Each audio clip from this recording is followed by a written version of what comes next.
La gallina degollada, de Horacio Quiroga. Todo el día, sentados en el patio en un banco, estaban los 4 hijos idiotas del matrimonio Mazzini-Ferraz. Tenían la lengua entre los labios, los ojos estúpidos, y volvían la cabeza con la boca abierta. El patio era de tierra, cerrado al oeste por un cerco de ladrillos. El banco quedaba paralelo a él, a 5 metros, y allí se mantenían inmóviles, fijos los ojos en los ladrillos. Como el sol se ocultaba tras el cerco, al declinar los idiotas tenían fiesta. La luz enceguecedora llamaba la atención al principio. Poco a poco, sus ojos se animaban. Se reían al fin estrepitosamente, congestionados por la misma hilaridad ansiosa, mirando el sol con alegría bestial, como si fuera comida. Otras veces, alineados en el banco, zumbaban horas enteras, imitando al tranvía eléctrico. Los ruidos fuertes sacudían a sí mismo su inercia, y corrían entonces, mordiéndose la lengua y mugiendo, alrededor del patio. Pero casi siempre estaban apagados en un sombrío letargo de idiotismo, y pasaban todo el día sentados en su banco, con las piernas colgantes y quietas, empapando de glutinosa saliva el pantalón. El mayor tenía 12 años y el menor 8. En todo su aspecto sucio y desvalido, se notaba la falta absoluta de un poco de cuidado maternal. Esos 4 idiotas, sin embargo, habían sido un día el encanto de sus padres. A los 3 meses de casados, Mazzini y Berta orientaron su estrecho amor de marido y mujer y marido, hacia un porvenir mucho más vital, un hijo. ¿Qué mayor dicha para 2 enamorados que esa honrada consagración de su cariño, libertado ya del vil egoísmo de un mutuo amor sin fin ninguno y, lo que es peor para el amor mismo, sin esperanzas posibles de renovación? Así lo sintieron Mazzini y Berta, y cuando el hijo llegó, a los 14 meses de matrimonio, creyeron cumplida su felicidad. La criatura creció bella y radiante, hasta que tuvo 1 año y medio. Pero en el 20º mes, lo sacudieron una noche convulsiones terribles, y a la mañana siguiente no conocía más a sus padres. El médico lo examinó con esa atención profesional que está visiblemente buscando las causas del mal en las enfermedades de los padres. Después de algunos días, los miembros paralizados recobraron el movimiento, pero la inteligencia, el alma, aún el instinto, se habían ido del todo. Había quedado profundamente idiota, baboso, colgante, muerto para siempre sobre las rodillas de su madre. ¡Hijo! ¡Mi hijo querido! Sollozaba ésta sobre aquella espantosa ruina de su primogénito. El padre, desolado, acompañó al médico afuera. A usted se le puede decir, creo que es un caso perdido. Podrá mejorar, educarse en todo lo que le permita su idiotismo, pero no más allá. Sí, sí, asentía Mazzini. Pero dígame, ¿usted cree que es herencia? ¿Que...? En cuanto a la herencia paterna, ya le dije lo que creía cuando vi a su hijo. Respecto a la madre, hay allí un pulmón que no sopla bien. No veo nada más, pero hay un soplo un poco rudo. Hágala examinar bien. Con el alma destrozada de remordimiento, Mazzini redobló el amor a su hijo, el pequeño idiota que pagaba los excesos del abuelo. Tuvo asimismo que consolar, sostener sin tregua a Berta, herida en lo más profundo por aquel fracaso de su joven maternidad. Como es natural, el matrimonio puso todo su amor en la esperanza de otro hijo. Nació este, y su salud y limpidez de risa reencendieron el porvenir extinguido. Pero a los 18 meses las convulsiones del primogénito se repetían, y al día siguiente amanecía idiota. Esta vez los padres cayeron en honda desesperación. Luego su sangre, su amor estaban malditos. Su amor, sobre todo. 28 años él, 22 ella, y toda su apasionada ternura no alcanzaba a crear un átomo de vida normal. Ya no pedían más belleza e inteligencia como en el primogénito. Pero un hijo como todos. Del nuevo desastre brotaron nuevas llamaradas del dolorido amor, un loco anhelo de redimir de una vez para siempre la santidad de su ternura. Sobrevinieron mellizos, y punto por punto se repitió el proceso de los 2 mayores. Mas, por encima de su inmensa amargura, quedaba a Mazzini y Berta gran compasión por sus 4 hijos. Hubo que arrancar del limbo de la más honda animalidad, no ya sus almas, sino el instinto mismo abolido. No sabían deglutir, cambiar de sitio, ni aún sentarse. Aprendieron al fin a caminar, pero chocaban contra todo por no darse cuenta de los obstáculos. Cuando los lavaban, mugían hasta inyectarse de sangre el rostro. Se animaban solo al comer, o cuando veían colores brillantes u oían truenos. Se reían entonces, echando afuera lengua y ríos de baba, radiantes de frenesí bestial. Tenían, en cambio, cierta facultad imitativa, pero no se pudo obtener nada más. Con los mellizos pareció haber concluido la aterradora descendencia, pero pasados 3 años, desearon de nuevo ardientemente otro hijo, confiando en que el largo tiempo transcurrido hubiera aplacado la fatalidad. No satisfacían sus esperanzas, y en ese ardiente anhelo que se exasperaba, en razón de su infructuosidad, se agriaron. Hasta ese momento cada cual había tomado sobre sí la parte que le correspondía en la miseria de sus hijos. Pero la desesperanza de redención ante las 4 bestias que habían nacido de ellos echó afuera esa imperiosa necesidad de culpar a los otros, que es patrimonio específico de los corazones inferiores. Iniciáronse con el cambio de pronombre, tus hijos, y como a más del insulto había la insidia, la atmósfera se cargaba. «Me parece», le dijo una noche Mazzini, que acababa de entrar y se lavaba las manos, «que podrías tener más limpios a los muchachos». Berta continuó leyendo como si no hubiera oído. Es la primera vez, repuso al rato, que te veo inquietarte por el estado de tus hijos. Mazzini volvió un poco la cara a ella con una sonrisa forzada. «De nuestros hijos, me parece». Bueno, de nuestros hijos. ¿Te gusta así? Alzó ella los ojos. Esta vez, Mazzini se expresó claramente. «Creo que no vas a decir que yo tenga la culpa, ¿no?» Ah, no. Se sonrió Berta, muy pálida. Pero yo tampoco, supongo. No faltaba más. Murmuró. ¿Qué no faltaba más? Que si alguien tiene la culpa, no soy yo. Entiéndelo bien. Eso es lo que te quería decir. Su marido la miró un momento, con brutal deseo de insultarla. «Dejemos», articuló, secándose por fin las manos. Como quieras, pero si quieres decir... ¡Berta! Como quieras. Este fue el primer choque, y le sucedieron otros, pero en las inevitables reconciliaciones, sus almas se unían con doble arrebato y locura por otro hijo. Nació así una niña. Vivieron 2 años con la angustia a flor de alma, esperando siempre otro desastre.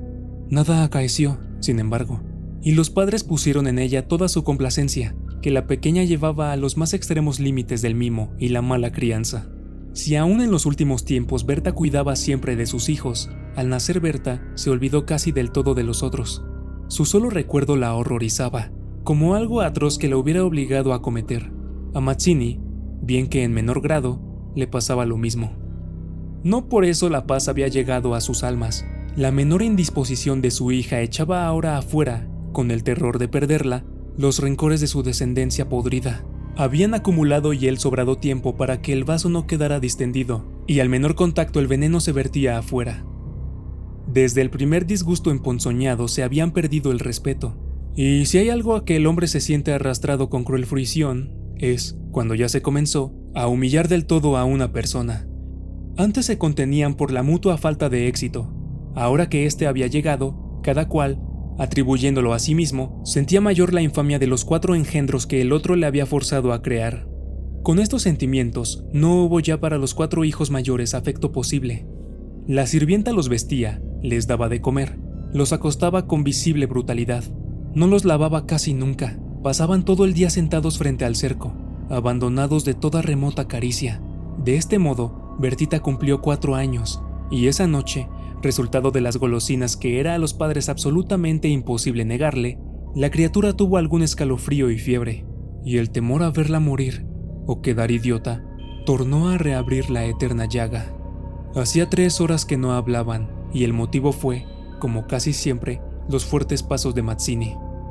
¡Mi Dios! ¿No puedes caminar más despacio? ¿Cuántas veces? Bueno, es que me olvido. Se acabó. No lo hago a propósito. Ella se sonrió, desdeñosa. No te creo tanto. Ni yo. Jamás te hubiera creído tanto a ti, tisiquilla. ¿Qué? ¿Qué dijiste? ¿Nada? Sí, te oí algo. Mira, no sé lo que dijiste, pero te juro que prefiero cualquier cosa a tener un padre como el que has tenido tú. Mazzini se puso pálido. Al fin, murmuró con los dientes apretados. Al fin, víbora, has dicho lo que querías. Sí, víbora, sí, pero yo he tenido padres sanos, ¿oyes? ¡Sanos! Mi padre no ha muerto de delirio. Yo hubiera tenido hijos como los de todo el mundo. Esos son hijos tuyos, los 4 tuyos. Mazzini explotó a su vez. ¡Víbora tísica! Eso es lo que te dije, lo que te quiero decir. Pregúntale al médico quién tiene la mayor culpa de la meningitis de tus hijos, mi padre o tu pulmón picado, víbora. Continuaron cada vez con mayor violencia, hasta que un gemido de Bertita selló instantáneamente sus bocas. A la 1 de la mañana, la ligera indigestión había desaparecido, y como pasa fatalmente con todos los matrimonios jóvenes que se han amado intensamente una vez siquiera, la reconciliación llegó, tanto más efusiva como hirientes fueran los agravios. Amaneció un espléndido día, y mientras Berta se levantaba escupió sangre. Las emociones y mala noche pasada tenían, sin duda, gran culpa.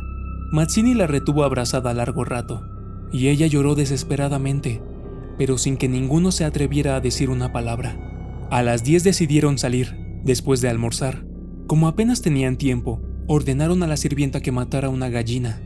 El día radiante había arrancado a los idiotas de su banco, de modo que mientras la sirvienta degollaba en la cocina al animal, desangrándolo con parsimonía, Berta había aprendido de su madre este buen modo de conservar frescura a la carne. Creyó sentir algo como una respiración tras ella. Se volvió y vio a los 4 idiotas, con los hombros pegados uno a otro, mirando estupefactos la operación. Rojo. Berta llegó. No quería que jamás pisaran allí. Y ni aún en esas horas de pleno perdón, olvido y felicidad reconquistada podía evitarse esa horrible visión. Porque, naturalmente, cuando más intensos eran los raptos de amor a su marido e hija, más irritado era su humor con los monstruos. ¡Que salgan, María! ¡Échelos! Le digo. Las 4 pobres bestias, sacudidas, brutalmente empujadas, fueron a dar a su banco. Después de almorzar, salieron todos. La sirvienta fue a Buenos Aires y el matrimonio a pasear por las quintas. Al bajar el sol volvieron, pero Berta quiso saludar un momento a sus vecinas de enfrente. Su hija se escapó enseguida a casa. Entretanto, los idiotas no se habían movido en todo el día de su banco. El sol había traspuesto ya el cerco, comenzaba a hundirse y ellos continuaban mirando los ladrillos, más inertes que nunca. De pronto, algo se interpuso entre su mirada y el cerco. Su hermana, cansada de 5 horas paternales, quería observar por su cuenta. Detenida al pie del cerco, miraba pensativa la cresta. Quería trepar, eso no ofrecía duda.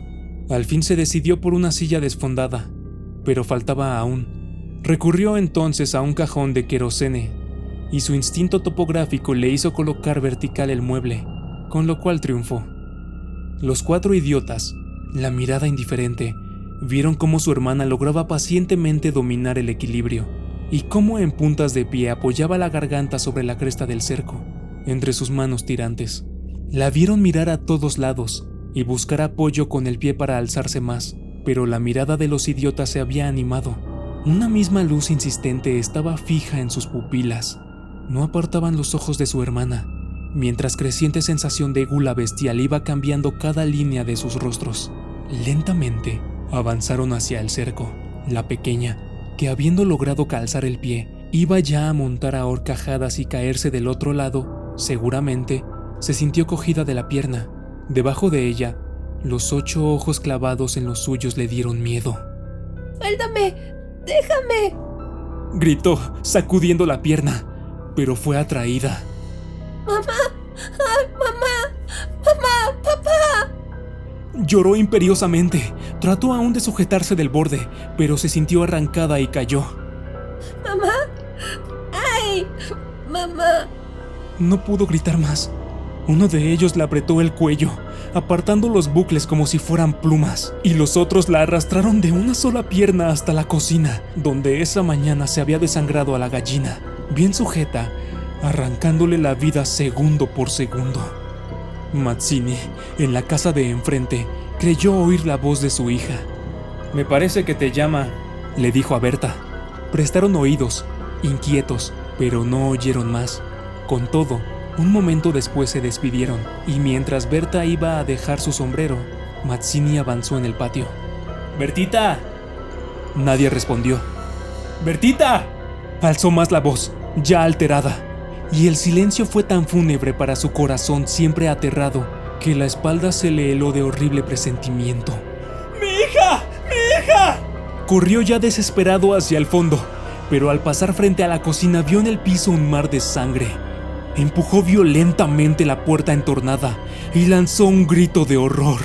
Berta, que ya se había lanzado corriendo a su vez al oír el angustioso llamado del padre, oyó el grito y respondió con otro. Pero al precipitarse en la cocina, Mazzini, lívido como la muerte, se interpuso, conteniéndola. ¡No entres! ¡No entres! Berta alcanzó a ver el piso inundado de sangre. Solo pudo echar sus brazos sobre la cabeza y hundirse a lo largo de él con un ronco suspiro.